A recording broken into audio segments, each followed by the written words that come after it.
আমাদের চেয়ারপারসনের কার্যালয়ে অস্ট্রেলিয়ান হাই কমিশনার এবং তার সঙ্গীরা এসেছেন। আমাদের মধ্যে দীর্ঘ আলোচনা হয়েছে। আলোচনার দিকগুলোর একটি হয়েছে বাংলাদেশের হাসিনা চলে যাওয়ার পরে, শেখ হাসিনা চলে যাওয়ার পরে যে এই প্রেক্ষাপটে, বর্তমান প্রেক্ষাপটে আমরা কি ভাবছি এবং কেয়ারটেকার সরকার ইন্টারিম সরকার কীরকম করছে, তাদের 1 মাস কেমন গেল, আগামী দিনে আমাদের কী প্রত্যাশা, দেশের কী প্রত্যাশা এবং অস্ট্রেলিয়া বাংলাদেশ সম্পর্কর বিষয়ে আলোচনা হয়েছে। বিশেষ করে দুই দেশের মধ্যে ব্যবসা বাণিজ্য, বিনিয়োগ এবং এই অঞ্চলের জিও পলিটিক্স, জিও স্ট্র্যাটেজিক বিষয়ে আলোচনা হয়েছে। রোহিঙ্গার ব্যাপারে আলোচনা হয়েছে। বাংলাদেশের দুই দেশের মধ্যে যে বিভিন্ন সহায়তা বিষয়গুলো, পরস্পর সহায়তার যে এক্সচেঞ্জগুলোর ব্যাপারে আলোচনা হয়েছে, আমরা কি করতে পারি। সর্বাধুনিক প্রযুক্তি ও সেরা মানের উপাদানে তৈরি আরএফএল চেয়ার, ক্ষমতার নয় সমতার চেয়ার। দুই দেশের মধ্যে শিক্ষা, অস্ট্রেলিয়াতে আমাদের অনেক ছাত্ররা আছে, শিক্ষার অস্ট্রেলিয়াররা এখানে আমাদের বাংলাদেশের শিক্ষাক্ষেত্রে কী কাজ করতে পারে এটা আলোচনা হয়েছে।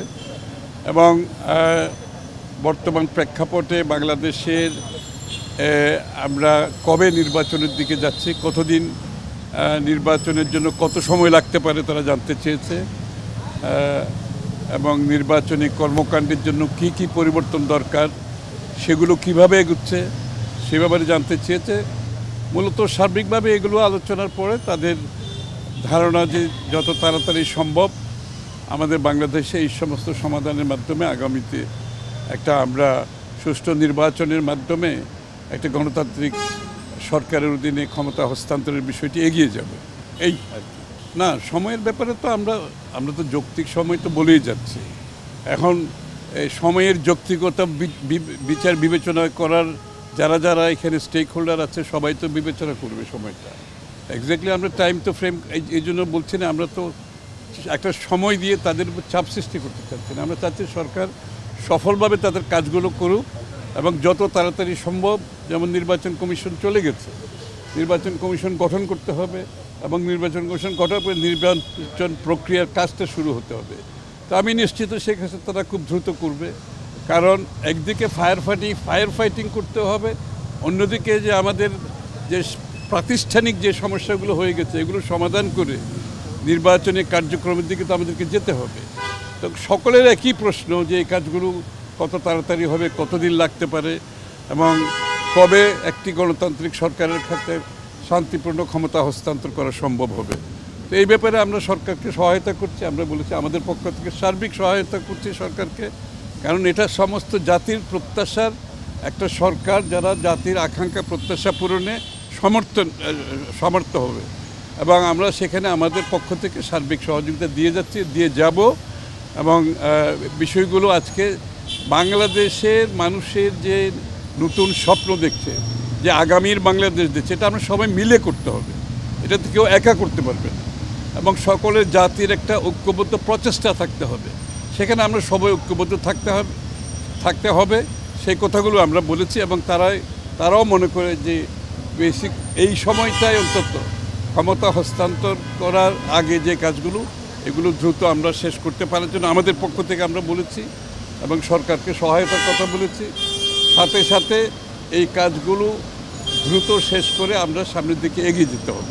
খুশি ভাই, আপনি দেখেছেন যে আচ্ছা, একটা হচ্ছে যে আপনি দেখেছেন যে এই যে সংস্কারের অংশ হিসেবে সারা দেশে যে ডিসি নিয়োগ হচ্ছে, এটি নিয়ে গতকাল অপ্রীতিকর ঘটনা দেখছেন। তো এটা কি কোনো অশনি সংকেত কিনা? সচিবালয় গতকালকে আপনি দেখেছেন যে এটা গণমাধ্যমে এসেছে, 33টা জেলায় 34টা জেলায় ডিসি নিয়োগ করেছে। তো ডিসি এই নিয়োগ নিয়ে সচিবালয় জনপ্রশাসন মন্ত্রণালয়ের মধ্যে নিজেদের মধ্যে হাতাহাতি হয়েছে এবং এটা তো জনগণ খুব ভালোভাবে দেখার কথা না। তো এই পর্যবেক্ষণগুলো কিভাবে দেখছেন? আপনার একটা জিনিস বুঝতে হবে, গত 15-16 বছরের দেশের চরম রাজনীতিকরণ এবং ক্ষমতার অপব্যবহার এবং নিজেদের লোক বসানোর যে একটা প্রচেষ্টা ছিল, দেশের আজকে এই নির্বাহী বিভাগে আজকে বস্তুতপক্ষে একটা দলীয় নির্বাহী বিভাগ ছাড়া তার কিছু বাকি নাই এখন। এখান থেকে বেরিয়ে আসতে হলে এটা খুব সহজ কাজ নয়, হয়তো ভুল ত্রুটি থাকতে পারে, কিন্তু সেটা আমরা বলবো আলাপ আলোচনার মাধ্যমে সমাধান করার জন্য। নিজেদের মধ্যে যাতে কোনো বিভেদ না হয়, সকল পক্ষ যারা আছে সকলের সাথে আলাপ আলোচনা করে যদি এই সিদ্ধান্তগুলো নেওয়া হয় তাহলে ভালো হবে। কারণ হচ্ছে কি, যে বিগত শেখ হাসিনার রেজিম এই নির্বাহী বিভাগটাতে ধ্বংস করে চলে গেছে। তো এখান থেকে বেরিয়ে আসতে হলে একটা ঐক্যবদ্ধ প্রচেষ্টা থাকতে হবে। তো আমরা সেটাই অনুরোধ করব, যারা এই কাজগুলো করছে তারা যাতে ঐক্যবদ্ধভাবে আলাপ আলোচনার মাধ্যমে সকলের সাথে এই সিদ্ধান্তগুলো নিলে তাইলে হয়তো আরও সুবিধা হবে, আরও ভালো হবে। কারণ আমরা সহযোগিতা করছি, এখানে কেউ কিন্তু চায় না দেশটা আজকে একটা বিশৃঙ্খলার দিকে যাক।